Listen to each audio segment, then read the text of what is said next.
বন্ধুরা আমাদের রূপায়ণমিস ব্লগে তোমাদের সবাইকে অনেক অনেক স্বাগত আর অনেক ভালোবাসা। আজকে তোমাদের জন্য আবার একটা কুকিং ভিডিও নিয়ে এসেছি আর আজকে তোমাদের করে দেখাবো ডুমুরের তরকারি। তাহলে চলো কি কি লাগবে দেখা যাক। যেহেতু ডুমুরের তরকারি অবশ্যই ডুমুর তো লাগবেই, আর ডুমুরগুলোকে আমি এভাবে কেটে নিয়েছি। তোমরা চাইলে বাজার থেকে কিন্তু কাটা ডুমুরও নিয়ে আসতে পারো। আর ডুমুরগুলোকে আমি একটা সিটি মেরে রেখে দিয়েছি প্রেসার কুকারে। আর এরকম চৌকো চৌকো করে আলু কেটে নিয়েছি। তোমরা যেরকম পছন্দ আলু দিতে পারো, আর যারা আলু খেতে পছন্দ করো না তারা স্কিপও করতে পারো। চলো আর কি কি লাগবে দেখিয়ে দিই তোমাদের। এইটা রান্না করার জন্য লাগবে পেঁয়াজ কুচি, লঙ্কা কুচি, টমেটো কুচি, রসুনের পেস্ট, আদার পেস্ট। আর এটা আমি আজকে তোমাদের চিংড়ি মাছ দিয়ে করে দেখাবো, তার জন্য চিংড়ি মাছ লাগবে। তাহলে চলো রান্নাটা কিভাবে হবে দেখে নিই। বন্ধুরা আজকে রান্নাটা করব সর্ষের তেলে, তার জন্য কড়াইতে সর্ষের তেল দিয়ে দিলাম। তোমরা চাইলে কিন্তু এই রান্নাটা সাদা তেলেও করতে পারো। তেলটা গরম হয়ে গেছে, এবার ফোড়নে দিয়ে দেবো জিরে, গোটা জিরে ফোড়ন দিলাম। এর মধ্যে দিয়ে দেবো পেঁয়াজ কুচি।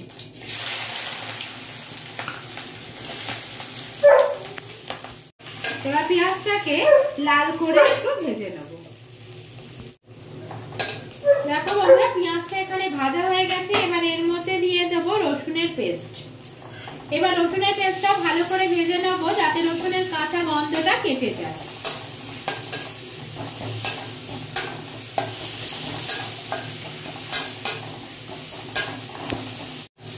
রসুনটাকে বেশ ভালো করে ভেজে নিয়েছি আর রসুনের কাঁচা গন্ধটাও কেটে গেছে। এবার এর মধ্যে দিয়ে দেবো টুকরো করে কেটে রাখা আলুগুলোকে। এবার এর সাথে আলুটাকেও খুব ভালো করে ভেজে নেব।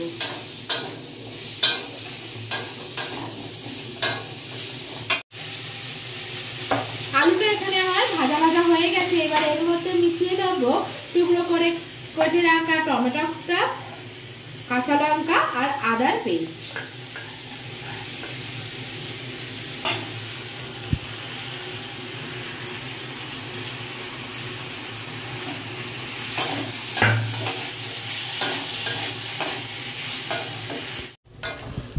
খানিকক্ষণ সবকটা জিনিসকে একসাথে ভেজে নেওয়ার পর এর মধ্যে দিয়ে দেবো হলুদ গুঁড়ো।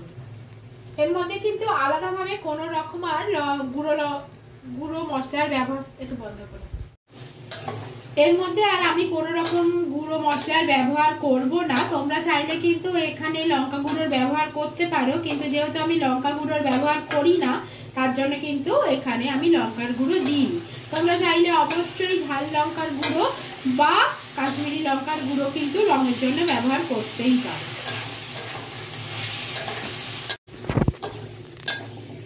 মশলাটা আমার খুব ভালোভাবে কষানো হয়ে গেছে আলুর সাথে। এবার এর মধ্যে দিয়ে দেবো চিংড়ি মাছ। আমি কিন্তু এখানে চিংড়ি মাছ আলাদা করে ভাজা করে রাখিনি, আমি কাঁচা চিংড়ি মাছই কিন্তু এর মধ্যে মিশিয়ে দেবো। এবার আবার ভালো করে আলুর সাথে চিংড়ি মাছগুলোকে ভালো করে ভেজে নেব। প্রায় 1 থেকে 1.5 মিনিট আমি চিংড়ি মাছগুলোকে ভেজে নিয়েছি আলুর সাথে আর মশলার সাথে। এবার এর মধ্যে দিয়ে দেবো ডুমুরগুলোকে। আবার ভালো করে কিন্তু 1.5 থেকে 2 মিনিট আমি ডুমুরগুলোকেও এর সাথে কষিয়ে নেব। যত কষিয়ে রান্না করবে তত কিন্তু রান্নার টেস্ট বাড়ে। তাই জন্য সবসময় চেষ্টা করবে একটু সময় নিয়ে ধৈর্য ধরে রান্না করতে, তাহলে রান্নার টেস্টটা নিশ্চয়ই ভালো হবে। খুব ভালো করে আমার এখানে সমস্ত জিনিসগুলোকে কষানো হয়ে গেছে। এবার দিয়ে দেবো এর মধ্যে পরিমাণ মতো গরম জল। এই রান্নাটায় বেশি ঝোল হবে না, একটু শুকনো শুকনো মতনই হয়, তার জন্য খুব একটা জল দেওয়ার প্রয়োজন নেই। এবার দিয়ে নেবো স্বাদ মতো নুন। যে যেরকম পরিমাণ নুন খাবে সেই রকম পরিমাণ নুন দেবে। আর দিয়ে দেবো সামান্য চিনি। যেহেতু ডুমুর তার জন্য এর মধ্যে একটা কষা ভাব থাকে, তাই এখানে আমি চিনির ব্যবহার করেছি। আর যারা একদমই চিনি পছন্দ করো না তারা কিন্তু চিনিটা স্কিপ করতে পারো।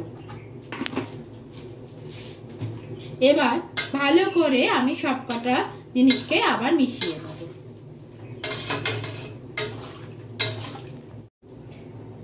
এবার 3 থেকে 4 মিনিটের জন্য আমি একটা ঢাকনা চাপা দিয়ে দেবো আলুটাকে সেদ্ধ হওয়ার জন্য।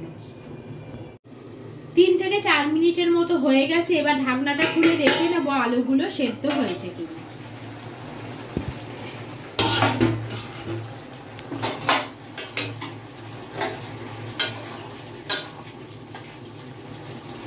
আলুগুলো কিন্তু দেখো খুব ভালোভাবেই সেদ্ধ হয়ে গেছে, আলুগুলো ভেঙে যাচ্ছে। আর ডুমুরটা তো আগে থেকেই সেদ্ধ করা ছিল। এবার যেইটুকু জল আছে সেইটুকু জলকে শুধু শুকিয়ে নেবো, মানে আরো কিছুটা জল শুকিয়ে নিতে হবে, কারণ অনেকটাই এখানে জল আছে। এবার দিয়ে দেবো ওপর থেকে কিছুটা গরম মশলা।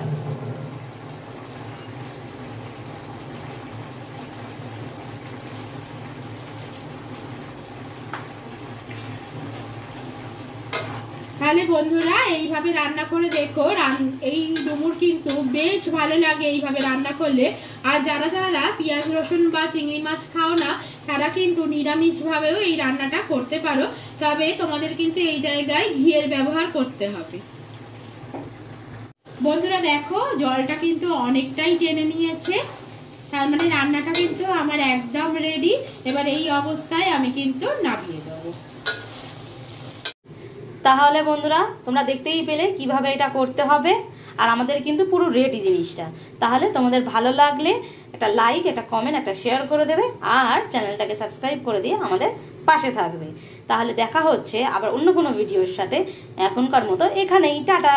আর অবশ্যই কমেন্ট করে জানাবে তোমরা আর কোন কোন রান্না দেখতে চাইছো। আমাদের সম্ভব হলে আমরা অবশ্যই তোমাদের সেই ভিডিও দেওয়ার চেষ্টা করব।